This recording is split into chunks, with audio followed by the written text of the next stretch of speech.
And this is my review of Watchmen, the miniseries on HBO. I'm going to go ahead and call it a miniseries because Damon Lindelof basically said he left everything on the table at the end of the first season and he had nothing left to give, which makes me think, maybe they could make another season, but this should probably be viewed as a standalone thing. So the Watchmen miniseries, if you don't know, and I assume most of you probably do, but bear with me while I give some necessary exposition.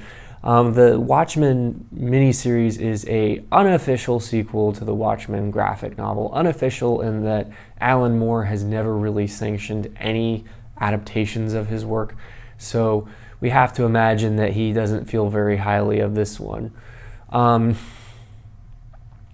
And essentially, the original Watchmen graphic novel was very, very well received. It was listed by Time magazine as one of the 100 greatest novels in the English language, not graphic novels, novels. So that's how highly acclaimed it is. And it's been adapted to the screen once back in 2009, but this is really a sequel to the graphic novel and not to the movie, as it becomes very quickly clear. I think it would be very difficult going into this without knowledge of the graphic novel. Not impossible, but I think that you would have to have some basic understanding of what happened in it for all the things that happen here to make sense, but also just for you to appreciate all of the fan service. It leans very heavily on fan service. Just a brief setup, the plot. It's one of those series I feel like you're not supposed to know that much going in. The less you know, the better, the more that you'll engage with it and enjoy it. But essentially the setup is that in an alternate version of 2019, there are racists.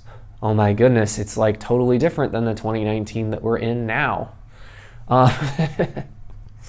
Anyway, and the main character is played by Regina King. It's Angela Abar, and she is a policewoman who is pretending not to be for the sake of her kids because in the past, during the White Night, a bunch of police were shot and murdered because people knew their identities. So now, in the future, policemen hide their identities by wearing masks. And as the story unfolds, Angela Abar investigates a conspiracy by white supremacists who have taken on the mantle of Rorschach, one of the original Watchmen, who was not a white supremacist, but they're using him as kind of the symbol of their movement.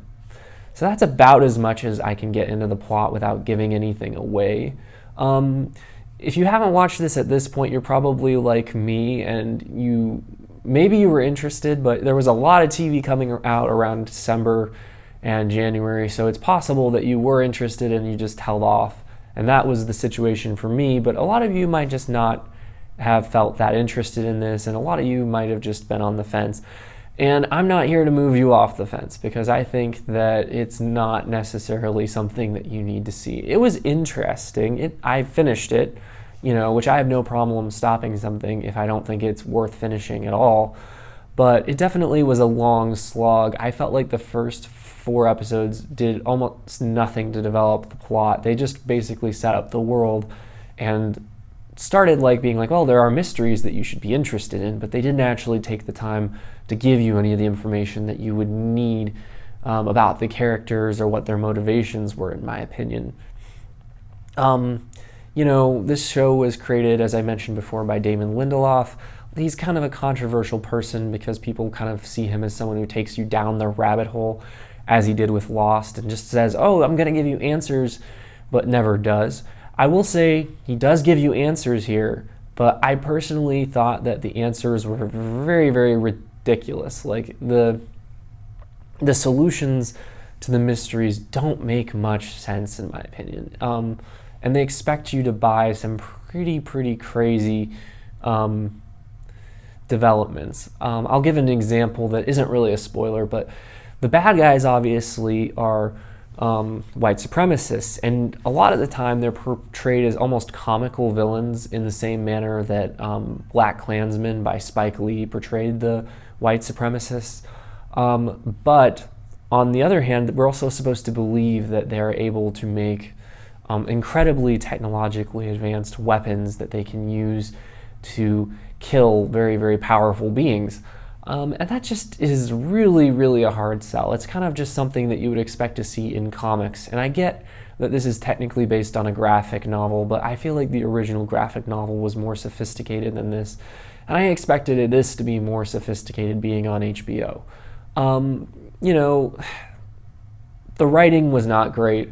The dialogue was pretty terrible a lot of the time, which I think hurt the actors. I felt like Gene Smart and Regina King in particular struggled to say this dialogue without sounding strained and like, I don't know what I'm doing here. Am I really saying this?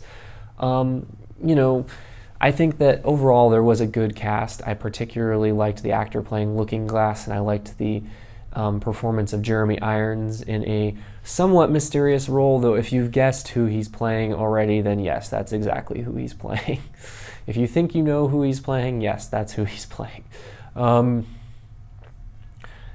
The story, you know, I didn't feel like there was a lot of story. I felt like it kind of just introduced characters and didn't really set up their purpose in the plot, and then we just kind of listened to them philosophize and make monologues for a long time. And then, you know, the story at the end finally starts to do revelations. I would say there weren't really any major revelations before episode 6. And like I said, I didn't think that the revelations made sense once they did start to happen. I think that there were some things that were kind of interesting, some interesting ideas. There was one character who they drew a lot of parallels with the Christian Savior, Jesus.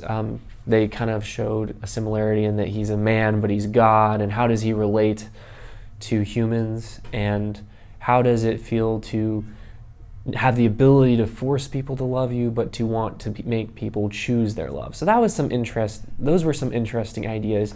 But really, I didn't like the way that this series delivered information. I felt like the character development was poor.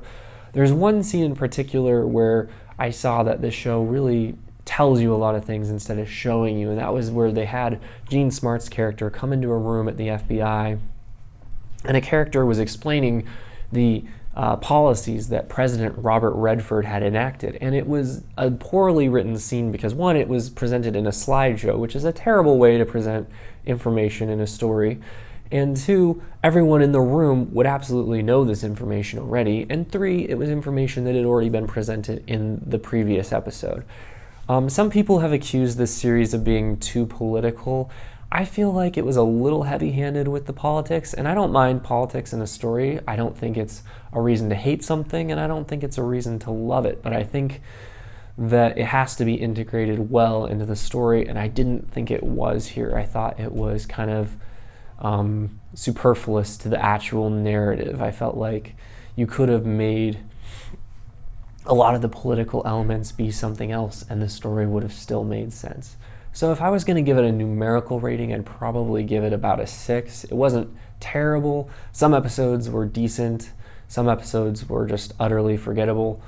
Overall, I can't really recommend that anyone watch it who wasn't like dying to watch it. And if you were dying to watch it, I imagine you've already seen it. So that's my opinion about Watchmen. But what did you think? Let me know in the comments. And feel free to subscribe.